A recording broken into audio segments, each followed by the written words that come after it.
rend souvent hommage aux artistes quand on nomme des salles. Nous, on s'est dit pourquoi pas rendre hommage à une spectatrice très spéciale, très unique, mais quand même une spectatrice, parce qu'un bon spectacle ne se fait pas sans spectateur. Madame Bellé est une spectatrice exceptionnelle, vraiment, du Palais Montcalm. Dans les années 50, 60, 70, elle venait beaucoup assister aux premières. Elle était toujours vêtue de façon excentrique, magnifique, de grandes robes spectaculaires qu'elle cousait elle-même d'ailleurs. Et puis elle arrivait toujours un peu en retard au spectacle, fashionably late comme on dit.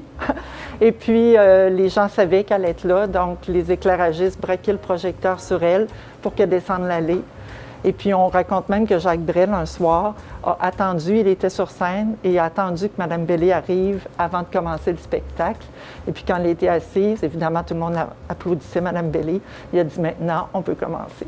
Elle était couturière et cartomancienne, donc de là l'idée de la boule de cristal là-bas pour souligner un peu. C'était une dame vraiment extraordinaire qui était très originale, qui était très dans la retenue, mais à travers ses costumes, très expressive et originale. Chez Mme Bellé, c'est une troisième salle au Palais Montcalm qui vient agir comme en complémentarité, si on veut, avec les autres. Si on la compare à la salle Diouville, par exemple, qui est vraiment une boîte noire, qui est vraiment une salle caméléon, ici, c'est une salle où est-ce qu'il y a une atmosphère particulière et qui est vraiment consacrée en premier lieu aux artistes émergents.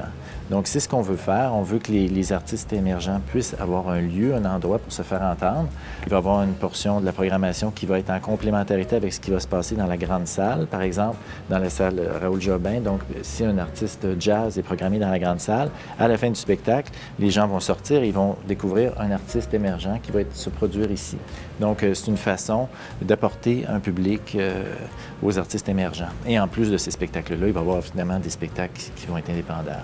Donc, la capacité de cette salle-ci en formule cabaret, c'est de 70 à 75 personnes. On peut avoir une formule debout aussi, entièrement debout. Là, on va monter autour de 120, 130. On préfère la formule cabaret, du moins pour l'instant. Éventuellement, quand il va faire beau, on va pouvoir bénéficier de la terrasse. On a tout notre mobilier qui est prêt pour ça. Donc, ça, on veut aussi mettre ça à profit, c'est certain. Et donc, la salle va vraiment avoir une autre facette. Si on veut, l'été, peut-être qu'on va pouvoir faire des résidences, tout ça, pour que les gens puissent profiter de la terrasse.